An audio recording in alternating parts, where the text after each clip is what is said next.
guys, welcome back to another episode of RavenCamille TV. This is a video of we got married young. Hello. And also kind of a meet my husband tag. So yeah, stay tuned and we're gonna answer a few questions.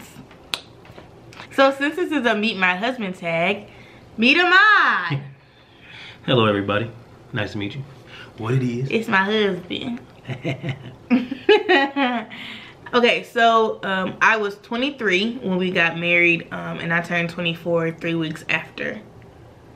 I was 25 when we got married. Yeah, we were 2 years apart. Yeah. So when we started dating, I was 20 years old. Sheesh. And I turned 21 a couple weeks later. Yes, I was 21. That was when we went to Lucky's and Bronner's, and that's when it began. 23. You were 20. You were 23 already when we got, because your birthday's in April. Right. So we were 23 when we got together. Dang. That seemed so long ago. It does seem so long ago now, but like, that was like yesterday. Yeah, it was. Truly. All right, so question number 1. When did we start dating?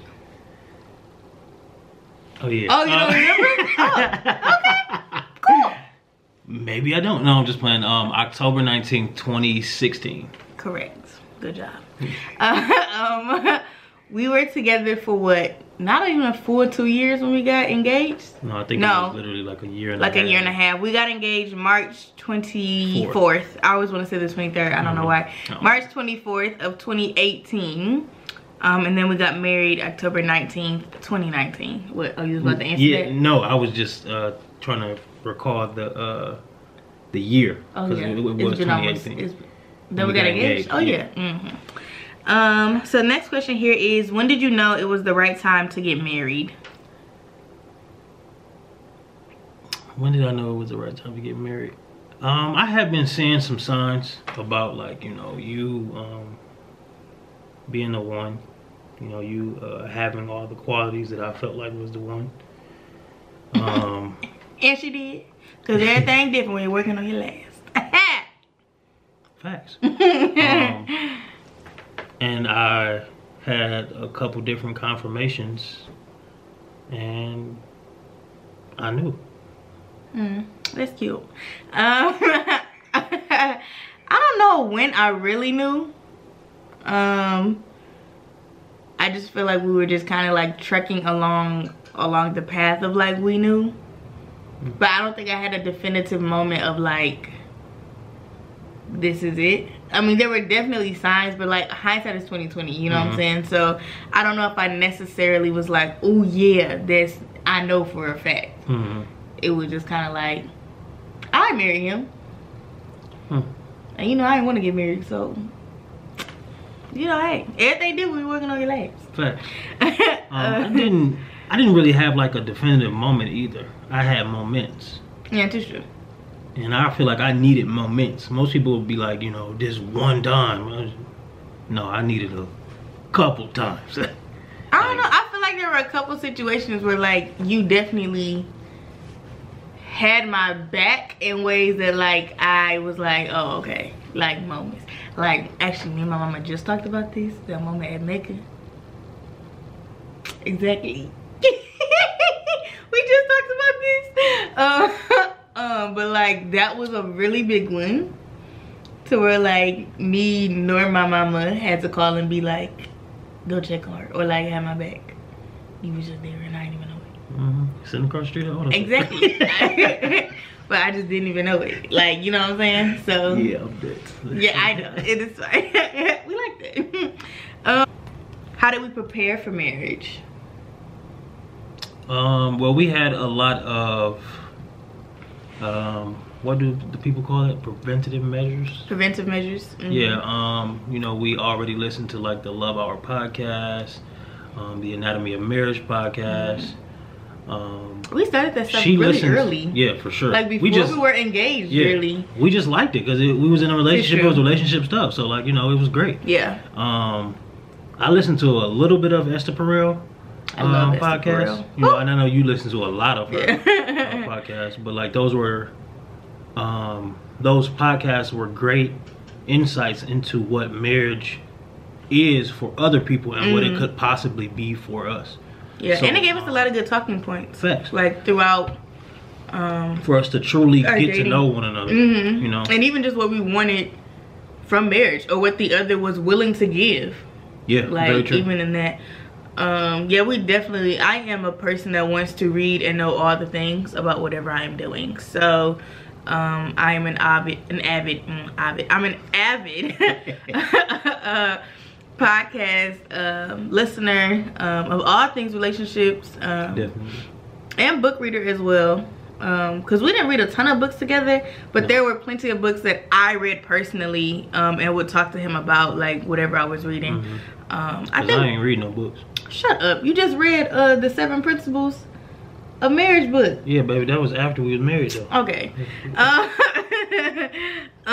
We also did do premarital counseling through our church at the time, to be married by our then pastor. Which I'm not gonna say it wasn't beneficial. It wasn't. But like it. I'm sorry, I said that definitely wrong. It was beneficial, but it also let me know how much we had actually been prepared, and prepared to for us to be in that moment and to have counseling with them and then to access these questions and for us to just be like years before, just rolling them off like this, that, and the third. This true. And I thoroughly agree with that. I didn't mean to say that. That was. I'm keeping that in CP, there. if you see this, I'm playing. It was good, okay? It was good. Okay, that's just funny. Next. What was the most difficult part of planning our wedding? The most difficult part of planning our wedding would have had to have been, it was 2 difficult parts. I can't say it was like one difficult part, but like that were hand in hand. The guest list for the reception. And no, just the guest list. But what second thing was you gonna say? I was gonna say the cost of it. That counts. Yeah. That was the most difficult part. And to be honest with you, it wasn't really difficult because because we definitely paid off the wedding. Yeah, we paid it off, but like it wasn't difficult at all. It was just like, something else gotta get paid for. Yeah, that's true. And something was getting paid for like every month. And we got engaged and got our wedding planner. Well, we got engaged in March and had our meeting with Latanya in April. In March. In March still? No, it couldn't have been. No, it was the beginning of. It was. That's why I'm like, it couldn't have been a week later. It could have been. Also, I thoroughly recommend that you get a wedding planner if you are in Michigan, and also if you want to do a destination wedding. I thoroughly recommend Latanya. Elegant Events. Yes, I was gonna say her last name, but now I can't remember. Latanya Smith. Yes, of Always Elegant Events. Sis hooked our wedding up. The best. Okay, we were the best wedding that she did in 2019. Let it be known. Let it be known. KCK. Okay. Also, while we're talking about wedding stuff, our photographer was Lenny Kai Williams of Lenny Kai Photography. She is amazing. The bomb. The bomb. Like, she captures the best in the moment photos of everything, and she has such a sweet personality, and she know how to catch your angles. Yes. Okay. She the one and not the two. Hello. Our videographer was Deantio Shakir. Well, I don't know why I was about to call him Deontay, Lenny husband. Shakir Creations is his. Yeah, Shakir Creations. It's his business. Is marriage worth the hype? I don't know, because I don't really hear. I don't hear hype about marriage. I don't hear people be like, yeah, get married. Marriage is like the bomb. It's true. It's the best thing ever. I hear people say all the time, if can she stay your girlfriend? If so, keep it that way. People don't glorify, or not even glorify. I don't hear people hyping marriage to be like, yeah, you should get married. I never hear that. Okay, but we got married, so is it worth the hype? Yes. Okay, then. I feel like for women it's different. because men always talk about how like you're going to, you know, lose your freedom, or how y'all stop having sex, or, you know, the negative parts of it. But I guess it's kind of that way with women too. But that's because women be marrying trash men. Facts. I had to catch myself. Big trash. Yeah. Trash. Blank. Hello. And men be trash, so I fully understand. However, I have to say that we've always been very intentional about our relationship. So in that sense, even from the beginning. Yeah, in that sense, I think marriage is the hype. Do you feel pressured to have kids? No, I don't feel pressure to have kids, because I don't feel like everybody always talk about like legacy. I feel like I can leave a legacy if I have a kid or if I don't have a kid. So, because your kids, for a lot of people, their kids ain't their legacy. You just had kids. Well, their legacy, whether you view them as that or not, though. You know what I mean? Nope. Well, they're still your legacy, because at the end of the day, the people that know your parents and know your family know that that's who you belong to. No, I get that. So like, it's legacy no matter what. Yeah. I do feel slightly pressured, but not even by my family, because they already know, and like your family, like they already know that I don't really want them. But I think there's like a societal pressure. My lash is bothering me with these glasses, so we're just gonna finish this with my glasses off. Can't really see, but that's okay. I do feel pressured by society to kind of have a kid. Like, we're coming up on year 2 of marriage. It's around this time where people either announce that they're pregnant, or like, that's true, in the sense of like getting ready to have a kid, or whatever the case may be. So in that sense, slightly, but not like, who have kids, you know what I'm saying? But I think that's because our family is extremely supportive in our decision. Yeah, very much so. To not have children. So yeah, gotta put this all the way up because I can't read.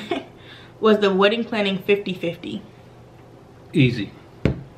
It was really 100-100. Really, honestly, because there's no.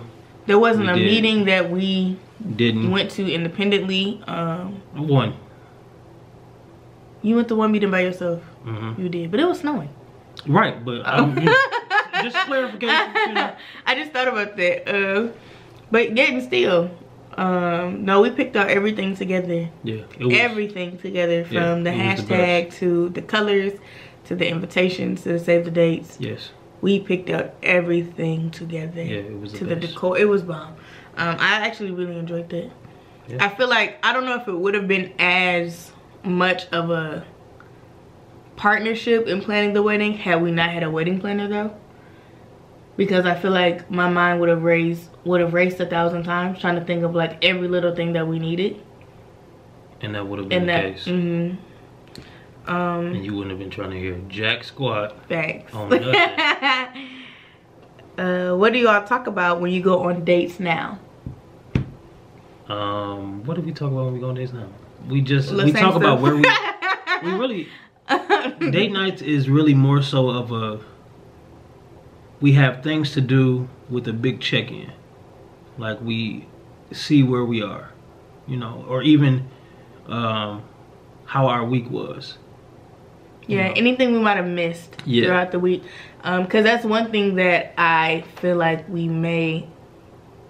that's one thing I feel like has changed since we like were in a space where we see each other every day. Because we went from talking on the phone all night to try to, because the only way we were gonna be able to keep up with each other was to dissect every part of the day, because we didn't see each other every day. That when you do see each other every day, you tend to miss stuff because you're used to them being there, or you're used to your routine or their routine. So like, you might have missed the fact that they came home with a slight attitude, or you know, whatever, because life doesn't stop happening. Or like, you came home with attitude and you didn't really care, or didn't notice that they was upset or whatever. So yeah, we definitely do that. But I feel like also day nights for us are more so little kid fun. Oh, like like we will have a Nerf gun fight. Nerf gun game was great. we would have a Nerf gun fight.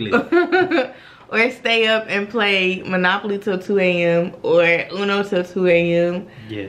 Or sit and watch Sister Sister for the 4th time. Like, because why not? Why not? And you're my best friend, so like it's so super easy, especially when like quality time is super high on our list. I think for me it's number 1. So like it's easy for me to be up with you at 2 a.m.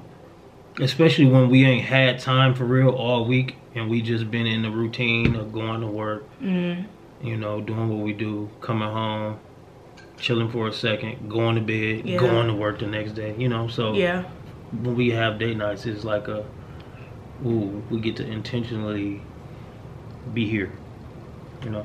Very much so. Are you worried about things getting boring? I used to.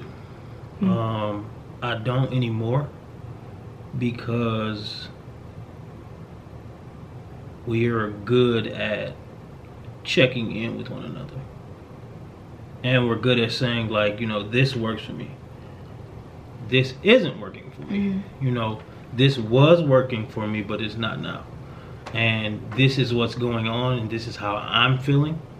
How are you feeling, you know, about this? So I don't, I'm not worried about it. I know there are peaks and valleys in everything, you know, but like I said before, you're really my homeboy, homegirl. Thanks, homestead biscuit. So I don't really feel like it'll get boring. Also, you hilarious. I'm sorry, I keep getting ready to cut you off. No, it's okay. Thank you. You funny too. Am I worried about things getting boring? I don't think so. And I only say that because, you know, I say it all the time that life just doesn't stop just because you got married. So like things are gonna transition in life. I mean, for one, we got married. You know, you moved down here to a brand new city at a brand new position. And things can never get boring because 2020 showed us that. Hello. 2020 showed us that things can truly never get boring and they can literally change overnight. In a heartbeat. Overnight. And whether that be a new career, a loss of a job, like it could change overnight, and it's literally like all of that impacts your marriage. And like I said, we're pretty intentional, extremely intentional, honestly, about making sure that things don't get boring. Yeah. We had to get extremely creative with date nights, which was cool though, because it forced us to do stuff that we never would have done outside, just because we don't like doing that. No. So no, I don't think I'm ever worried about it getting boring. Last question: any advice for anyone getting married under the age of 25? Any advice for anybody? I'm sorry, I can't see. I can't see. I was just moving it off my shoulder. I would give 2 pieces of advice. One, know that you're ready. Nobody can know that for you. Your mama can't know it. Your daddy can't know it. Your boyfriend or girlfriend, your fiance, cannot know that. Only you can know that. And 2, the best piece of advice I've ever received in my life: don't take no advice. What work for you, work for you. Shout out to Daddy Watson. Thank you, Dad Watson. And that is the best advice I've ever received. What works for your marriage works for your marriage. What worked for Tom and Sue might not work for you. So do what worked for you. Tom and Sue. I don't even know nobody named Tom. I would definitely agree with all of that. I think the next part would be to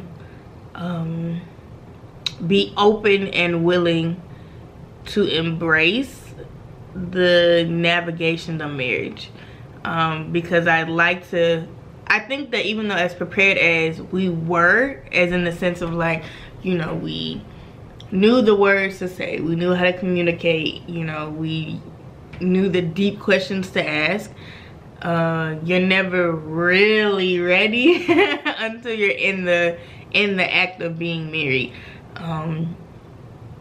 And that took a lot of self-reflection. Like, you know, when you're married, you're living with someone that sees you and all of your flaws every day, all day. So when they point out something that you like, oh, now hold up, Buster, all right? Precisely. Why, yeah. But to be ready for the elevation that is required of you when you get married. And that is different, you know, for every person and for every marriage. I read a post the other day that someone wrote, and it said that having children and getting married, they don't believe that it's something that you can prepare for. Like, you can prepare for it as much as you want to, but they believe that it's an occasion to rise to. Yeah, it is. And I believe that wholeheartedly, because as much as you want to be ready for anything, honestly, you will never be 100%. So don't always feel like I gotta be 100% ready to do anything, because if you do, you won't do it. Touche, Montes. Alright guys, I hope that you enjoyed this video. Make sure that you like, comment, subscribe, do all the things. I'll be linking Ahmaad's beard products down in the description box. Get you some, seriously. He's also going to be having a Valentine's sale on his beard products. The sale will be 15% off the entire site. You can get you your products before Valentine's Day to make sure that your man's beard is well groomed. Yep, hope that you guys enjoyed it. Make sure that you're following me on all social media sites so that I can continue my 14 Days of Love series. Till next time, bye!